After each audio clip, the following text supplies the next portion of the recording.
ফুটবলের জাদুতে বিশ্ববাসীকে মুগ্ধ করলেও ম্যারাডোনা স্রেফ একজন ফুটবলার ছিলেন না।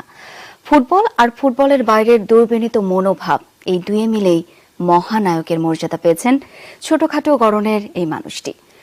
ফুটবল পায়ে কখনো প্রাণ ফিরিয়েছেন মাদকের স্বর্গরাজ্যে, কখনো গুড়িয়ে দিয়েছেন আধিপত্যবাদের দেয়াল, হয়ে উঠেছেন সারা বিশ্বের নিপীড়িত শোষিত মানুষের অনুপ্রেরণা।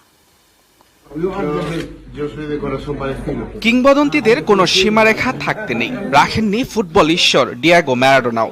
নিপীড়িত ফিলিস্তিনিদের পাশে যেমন দাঁড়িয়েছেন, তেমনি পুঁজিবাদী শক্তির রক্তচক্ষু উপেক্ষা করে বন্ধুত্বের হাত বাড়িয়েছেন সমাজতন্ত্রের কেতন ওড়ানো হুগো শ্যাভেজ, ফিদেল কাস্ত্রো, চে গুয়েভারার মতো বিপ্লবীদের দিকে। যেখানেই শোষিতের মুক্তির লড়াই, সেখানেই যোগ দিয়েছেন এই ফুটবল বিস্ময়, ভেঙেছেন বৈষম্যের দেয়াল। আর এভাবেই ফুটবল কিংবদন্তির তকমা ছাপিয়ে শোষিত নির্যাতিত শ্রেণীর মহানায়ক হয়ে ওঠা ডিয়েগো আর্মান্ডো ম্যারাডোনার।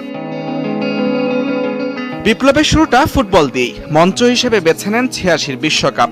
ফকল্যান্ড নিয়ে আর্জেন্টিনা ব্রিটেন বিরোধ তখন তুঙ্গে। ফুটবলকে করেন হাতিয়ার, যে অস্ত্রের শৈল্পিক ব্যবহারে ভেঙে দেন ব্রিটিশদের আধিপত্যবাদের গর্ব, হয়ে ওঠেন বিশ্বের কোটি কোটি নিপীড়িত মানুষের প্রতিবাদী কণ্ঠস্বর। ইতালির নেপলস যখন মাদক ও মাফিয়াদের স্বর্গরাজ্য, হ্যামিলনের বাসিওয়ালা হয়ে ছুটে যান ম্যারাডোনা। নাপোলিকে নতুন করে পরিচিত করেন বিশ্বের বুকে, ফিরিয়ে আনেন প্রাণের স্পন্দন। তাই তো নাপোলি সমর্থকদের কাছে ম্যারাডোনা আজও ঈশ্বরের ভূমিকায়। বিপ্লবী বন্ধু ফিদেল কাস্ত্রো বিদায় নিয়েছিলেন 2016 সালের 25 নভেম্বর। 4 বছর পর ঠিক একই দিনে অনন্তলোকে যাত্রা ফুটবল ঈশ্বরের।